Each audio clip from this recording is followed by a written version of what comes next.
Hello and welcome to another one of these. This is my 6th consecutive one. Hello everybody, my name is Professor Thasclos. But you guys don't believe that. Alright, everybody, hello everybody, welcome back to, let me turn this off. Welcome back to a vlog, or the daily log.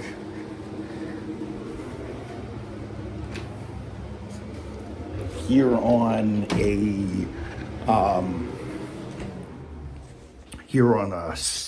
Friday night. Hello everybody.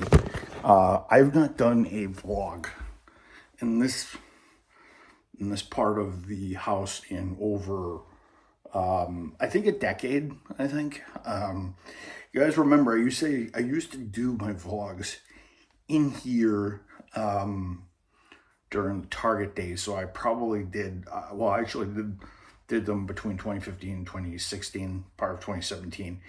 So hello everybody, welcome to Friday the Friday the 15th or Friday the 16th, I can't remember. I think it's Friday the 15th, I might be wrong. Actually, no, today is the 19th. No, I think it's Friday the 17th, I might be wrong, but it's Friday 2026. So yeah, so it's about 11:40. Was gonna shoot one of these earlier, but you know how things get in the way, stuff like that. You guys can see I'm growing in my facial hair a little bit, although this is gonna be trimmed off very soon because I got a new Harry's Plus razor, which I picked up at Target. So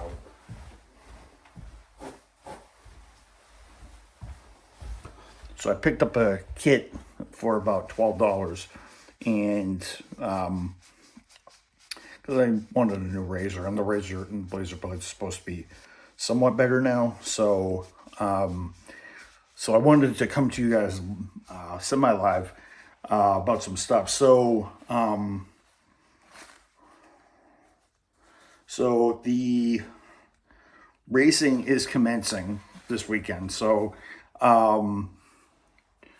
so the IMSA WeatherTech Sports Car Championship is holding its Acura Grand Prix of Long Beach race tomorrow. So they had the practice sessions and qualifying sessions. They had practice 1 and then 2, and then they had qualifying. So I watched some of GT when it was commencing, and it was actually a very cool qualifying session. The qualifying was very interesting, considering a lot of people's eyes were on the Penske Porsches, because the Penske Porsches, remember when you guys watched a video ago, 2 videos ago, I told you guys they got 100 pound, almost 99 pounds weight restriction / BOP on them because they were winning too many races in a row. In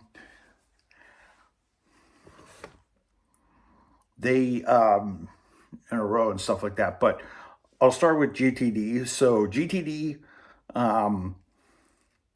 so the only 2 classes running for the hour and 40-minute race tomorrow is going to be it's going to be like a 105.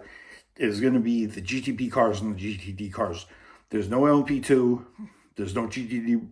There's no GTD Pro. There's no Pro class.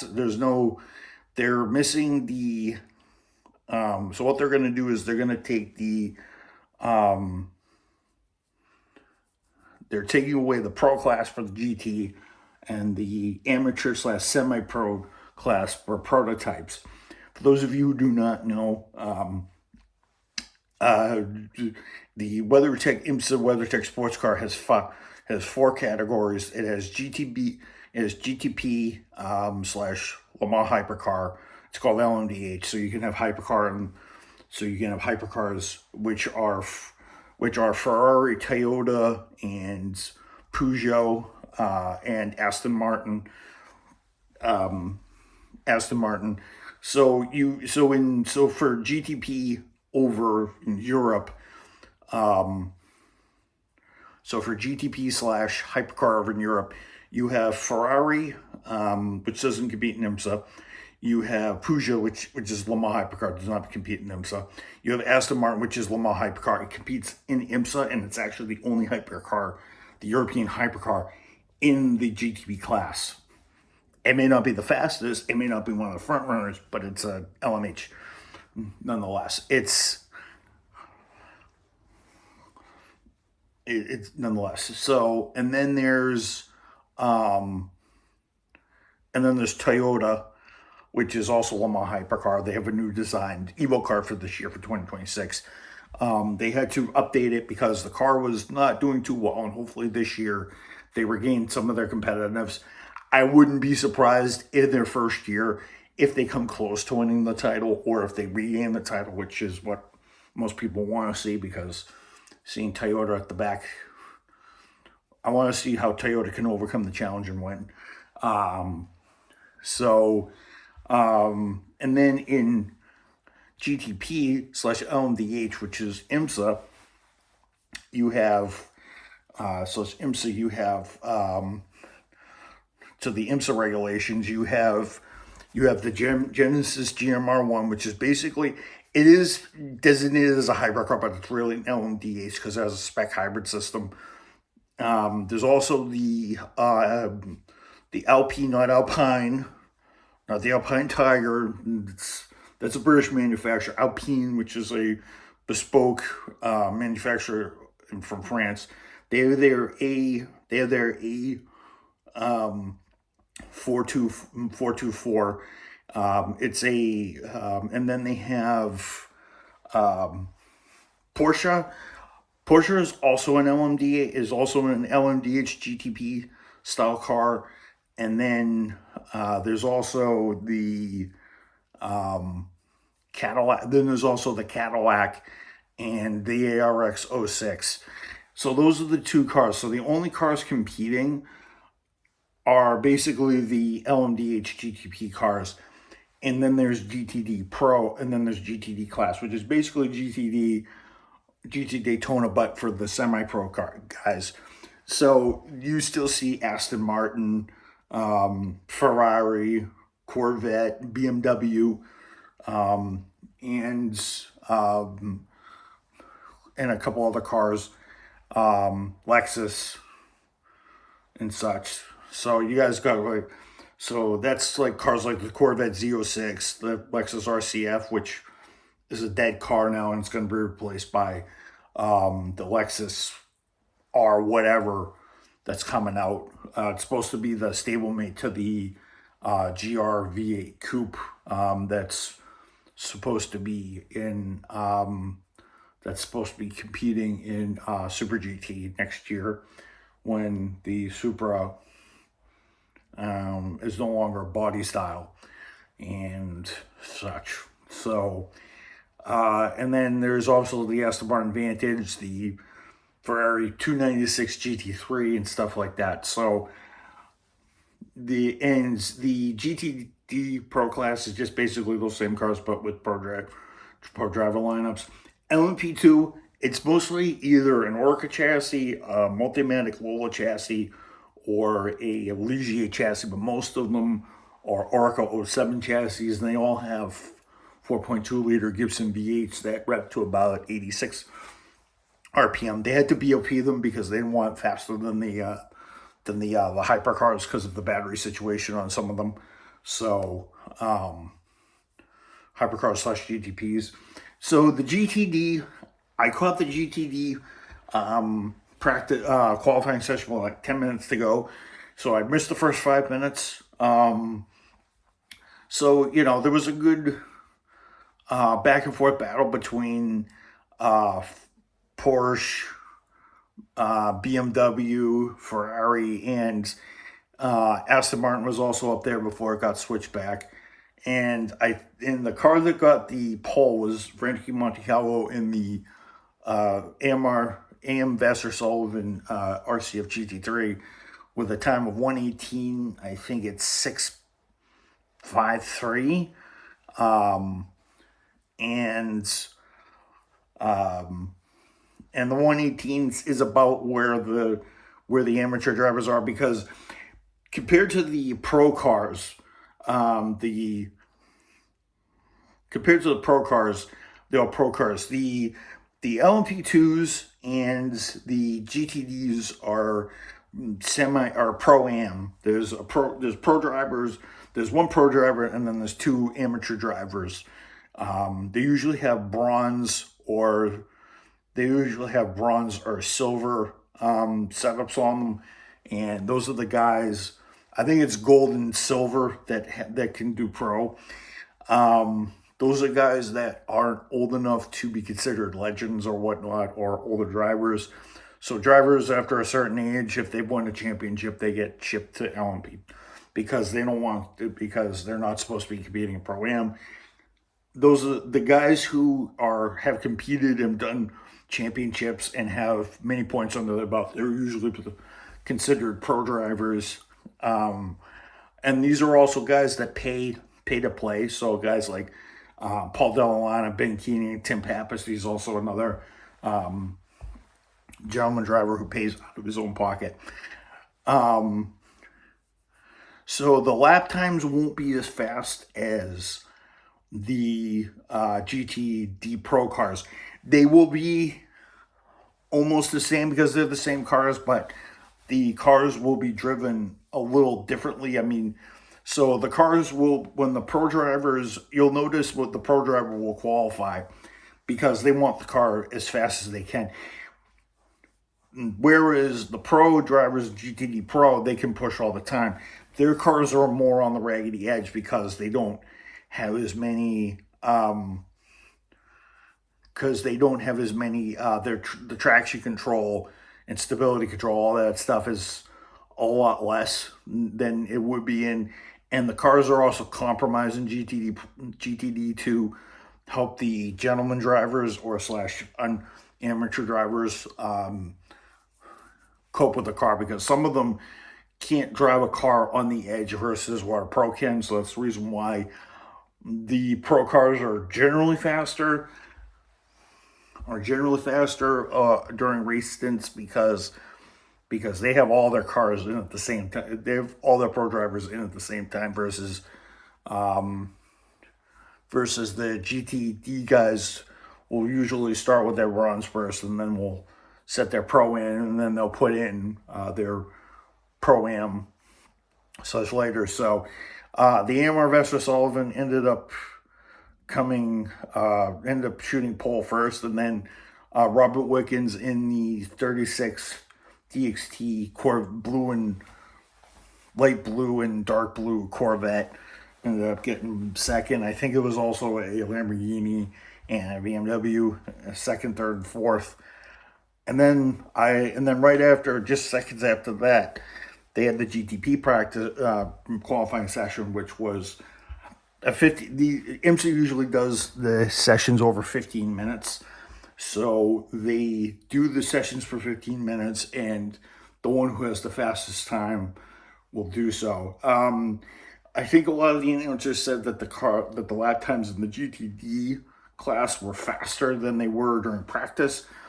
So during practice, a lot of the GTP times were about 12 and a half, about 1 minute and 12 seconds, 1 minute and 12 seconds and change. John Hindo and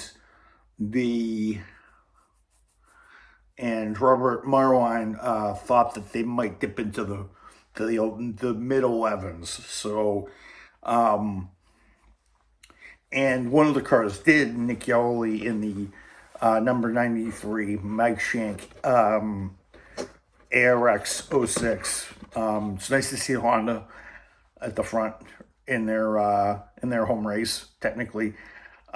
They scored pole position with a 1 minute and with a 1 minute and 11-second time, and I think it was .385, and I think there was also a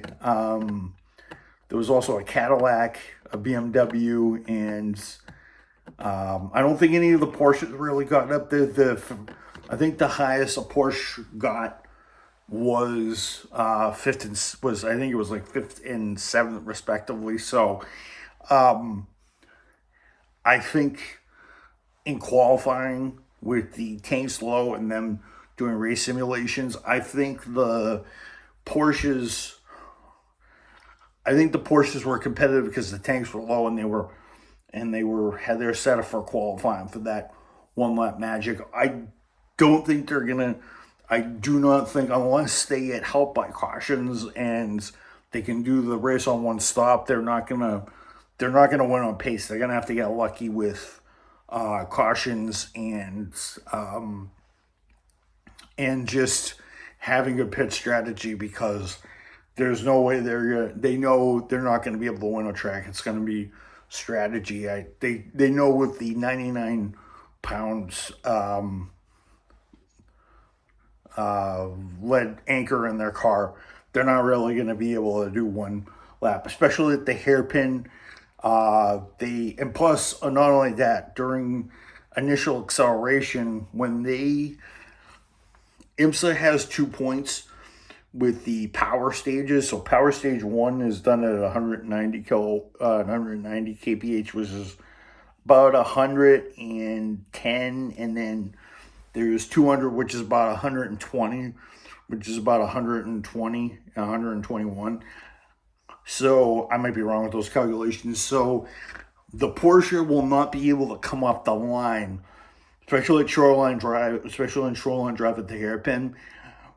The rest of the GTP cars are going to have more than 660 horsepower on the top end. They won't, once they reach 120, which they will on Shoreline Drive because it's a long one, and I think they're reaching about they're probably reaching 160, 170 on Shoreline Drive. I'm pretty sure the Indy cars are probably doing 220 to 30, probably doing 20 miles an hour more than that because of their hybrid system and what they've got going on.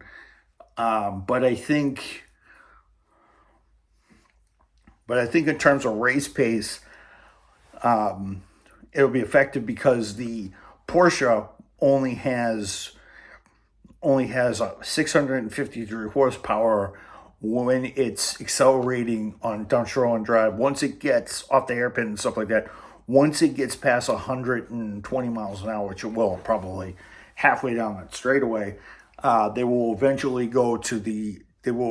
get kicked up to 680 horsepower. The only car that's not affected by this power stage thing is the Aston Martin Valkyrie LMH, which is down at 10,000, which is down at 1,030 kilograms, and it has the full 697 or 700 horsepower that it's supposed to get. And that kind of stinks because Ruskin can only get a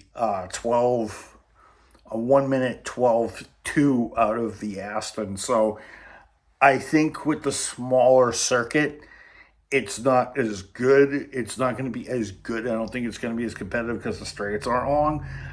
I'm pretty sure if during race pace, it can do its way because it's lighter. In fact, it's 150 pounds lighter than the Porsches are, so their acceleration may be better and stuff like that. So we'll have to see what it's like. We'll have to see what they do. I know Imola for the hypercars. Ferrari topped the first section, but I think in free practice 2, I think Alpine finally broke into the top 10, because this is their final year, and I hope they do well. and I think also Aston Martin and Ferrari also did well with GT3. It's not GTD, it's GT3 over in the World Endurance Championship. IndyCar, they had their first practice session a couple hours ago. I think Will Power came first. I'll talk about that a little bit more tomorrow, maybe, when I see the second practice session. Plus, they also have their qualifying session tomorrow because their race is tomorrow afternoon as well, after the sports car race. So I don't know about F1. F1 is not going to be in session till May because of the war. So Qatar and Bahrain have postponed those plans. So I don't have any F1 things going on. But yeah, that's kind of my report for IMSA, IndyCar, and Imola. I'll give you guys more details on the Imola stuff tomorrow, not as much on sports car. I'll give the results, my thoughts on the Acura Grand Prix of Long Beach, and then I'll give my thoughts on the Acura Grand Prix of Long Beach for IndyCar tomorrow. I also might look at the NASCAR race as well, because I know there's a NASCAR race tomorrow. I'll talk about that as well. So I forget where they're racing. They might be racing. Are they racing at Talladega? They might be racing at Talladega. I'm not sure. They might be. It's either next week or the week. It's either this week or next week that they're racing at Talladega. So I'll have to let you know about that. So, but yeah, I thought I'd give it to you guys for my sixth vlog in a row, for my sixth vlog, not my sixth vlog in a row, but my sixth vlog consecutive. So hope you guys enjoyed this. I will see you guys later, and I will catch you guys up on all the racing stuff when tomorrow, when the qualifying for Indy and the race for IMSA goes. I'll be watching it on Peacock, probably on my TV. So, but yeah, peace out, everybody. I'll see you guys later, and tomorrow you may see this beard, this whisker fest going, because it's getting a little thick here, and I got to test out the new razor. So I'll catch you guys tomorrow. It's been another good one. Mike and Mo here for the daily log, here for some IMSA stuff and some sports car related stuff and racing news. Hope you guys enjoyed this. I'll come back to you guys maybe later tomorrow, maybe after the racing is completed, maybe 7, 8 o'clock, and then I will tell you guys what I thought about the IMSA Sports Car Championship. IMSA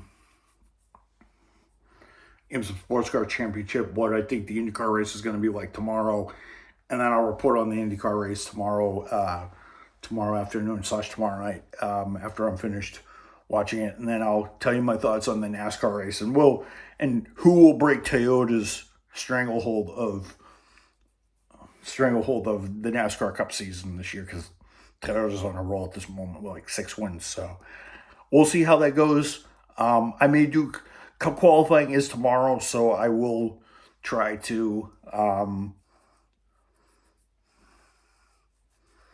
Cup qualifying is tomorrow, so I'll tell you guys how that goes. I'll be looking for the broadcast for NASCAR Cup. If I can catch it on NASCAR.com, I will. I'll tell you guys how that goes, and I'll tell you how the race goes, because I know the IndyCar race and the NASCAR race will be on around the same time frame. So don't lose me on that one. I will see you guys then. Peace out. And tomorrow, it's either today or tomorrow night, you guys will see this. Today or tomorrow or Saturday or Sunday, you guys will see this beard gone, because it needs to go, man. It's getting really thick. You can see the white getting really thick. But I will see you guys later. Peace out. Have a good night.